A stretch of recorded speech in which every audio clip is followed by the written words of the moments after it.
തിരുവചനം നമ്മെ പഠിപ്പിക്കുന്നത് നമുക്ക് ചോയ്സ് തന്നിട്ടുണ്ട്, നമുക്ക് തിരഞ്ഞെടുക്കാം.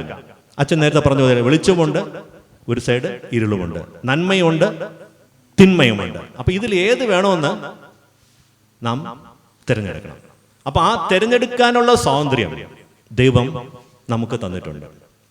അപ്പൊ അതുകൊണ്ട് നിങ്ങൾ ആലോചിക്കുക, നിങ്ങളുടെ ഇന്നത്തെ പേഴ്സണാലിറ്റി, വ്യക്തിത്വം എപ്രകാരം ആണെന്ന് നാം നോക്കുമ്പോൾ കഴിഞ്ഞ കാലത്ത് നിങ്ങളെ ചിന്തകൾ എപ്രകാരമായിരുന്നോ ആ ചിന്തകൾക്ക് അടിസ്ഥാനമായിരിക്കും നിങ്ങൾ എപ്രകാരമാണെന്ന് ഇന്ന് ഇരിക്കുന്ന ഓരോ വ്യക്തികളും കഴിഞ്ഞ കാലത്ത് നിങ്ങളുടെ ചിന്തയുടെ ആധാരമായിട്ടുള്ള ഒരു വ്യക്തിയായിട്ടാണ് ഇന്നിരിക്കുന്നത്. അപ്പൊ ഇതിൽ നിന്ന് മനസ്സിലാക്കാം, നമ്മൾ വിശ്വാസത്തിന്റെ ചിന്തകൾ സ്ഥിരമായിട്ട് നാം കൊണ്ടുവന്നാൽ നമ്മുടെ ബ്രെയിനിൽ, നമ്മുടെ തലച്ചോറിൽ വിശ്വാസത്തിൻ്റെതായിട്ടുള്ള കാര്യങ്ങൾ അതിൽ ആലേഖനം ചെയ്യും. തിരുവചനത്തിന്റെ ഭാഗങ്ങൾ സ്ഥിരമായിട്ട് കേൾക്കുകയും അത് വായിക്കുകയും അത് പഠിപ്പിക്കുകയും ഇങ്ങനെയുള്ള കൂട്ടായ്മകൾ പങ്കിടുകയും ചെയ്യുമ്പോൾ ഏറ്റവും കൂടുതൽ ഫീഡ്ബാക്ക്, അതായത് നിങ്ങൾ തലച്ചോറിനകത്ത് ഫീഡ് ചെയ്യുന്നത്, കൊടുക്കുന്നത് എന്താണോ അത് സ്ഥിരമായിട്ട് അതിൽ ആലേഖനം ചെയ്യും. ആലേഖനം ചെയ്തു കഴിഞ്ഞാൽ അതിൽ നിന്ന് പുറപ്പെടുന്ന പ്രവൃത്തികൾ എപ്പോഴും ആ ആലേഖനം ചെയ്ത ചിന്തകൾക്ക് ആധാരമായിരിക്കും. നിങ്ങൾക്ക് മനസ്സിലായി കാണും. അതായത് നമ്മൾ എപ്രകാരമുള്ള ചിന്തകളാണോ നമ്മുടെ മനസ്സിൽ ഏറ്റവും കൂടുതൽ കൊടുക്കുന്നത്, ആ തരത്തിലുള്ള പ്രവൃത്തികളായിരിക്കും നിങ്ങൾ ചെയ്യുന്നത്. സപ്പോസ് ഇപ്പം ഞാൻ ജോളിയുടെ കാര്യം പറഞ്ഞു, അവളുടെ ചിന്ത എന്ന് പറഞ്ഞാൽ ആ വ്യക്തികളെ നശിപ്പിക്കുക എന്നൊരു ചിന്ത അവിടെ മനസ്സിൽ ഉറച്ചു. അപ്പൊ എപ്പോഴും ഉണ്ണുമ്പോഴും ഉറങ്ങുമ്പോഴും തലച്ചോറിനകത്തെ ചിന്തകൾ എന്ന് പറഞ്ഞാൽ ഇന്നയാളെ കൊല്ലണം, ഇന്നയാളെ കൊല്ലണം, ഇന്നയാളെ കൊല്ലണം. അപ്പൊ അത് മാറ്റുവാൻ ആ ജോലി വിചാരിച്ചാലും പറ്റത്തില്ല. അപ്പൊ അതുകൊണ്ട് നമ്മുടെ ചിന്തകൾ എപ്പോഴും സൂക്ഷിക്കണം. എബ്രായ കുഞ്ഞുങ്ങളെ സംബന്ധിച്ചോളം അവർ 12 വയസ്സ് വരെ തിരുവചനം മാത്രമേ പഠിക്കുന്നുള്ളൂ. ആദ്യത്തെ 6 പുസ്തകങ്ങൾ, അവരുടെ തോറ എന്ന് പറയുന്ന 6 പുസ്തകങ്ങൾ മാത്രമേ. അവർ കംപ്ലീറ്റ് ബൈ ഹാർട്ടാണ്, നമ്മളെപ്പോലെ അല്ല. അവര് കംപ്ലീറ്റ് കാണാതെ പഠിക്കുകയാണ്. അപ്പൊ അവരുടെ മനസ്സിൽ ഏറ്റവും കൂടുതൽ നിറഞ്ഞിരിക്കുന്നത് ദൈവത്തിന്റെ വചനം എന്ന് വെച്ചാൽ ദൈവമാണ്.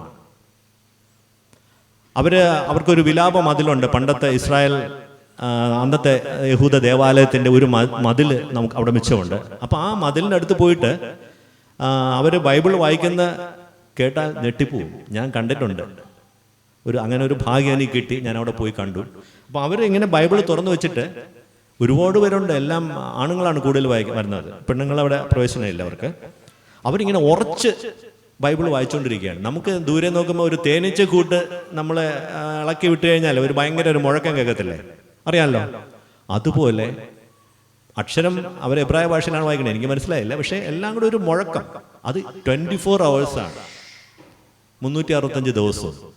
വേറെ ഒരു ഇതുമില്ല. കുറച്ചു പേര് വരുമ്പം കുറച്ചു പേര് പോവും, കുറച്ചു പേര് വരും. എപ്പോഴും സ്ഥിരമായിട്ട് വചനം അവിടെ വായിച്ചുകൊണ്ടേ ഇരിക്കുകയാണ്. അതുപോലെ തന്നെ ഒരു യഹൂദ സ്ത്രീ ഗർഭിണിയായി കഴിഞ്ഞാൽ ഭർത്താവിൻ്റെ ജോലി എന്ന് പറഞ്ഞാൽ ആ ഗർഭസ്ഥ ശിശുവിൻ്റെ അടുത്തിരുന്ന് തിരുവചനം വായിക്കുക. ഇപ്പം സയൻസ് പ്രൂവ് ചെയ്തിട്ടുണ്ട്, ഒരു സ്ത്രീയുടെ ഉള്ളിൽ കിടക്കുന്ന കുഞ്ഞിന് ഈ വെളിയിൽ നടക്കുന്ന എല്ലാ സംഭവങ്ങൾക്കും കേൾക്കാൻ പറ്റുമെന്നാണ് പറയുന്നത്.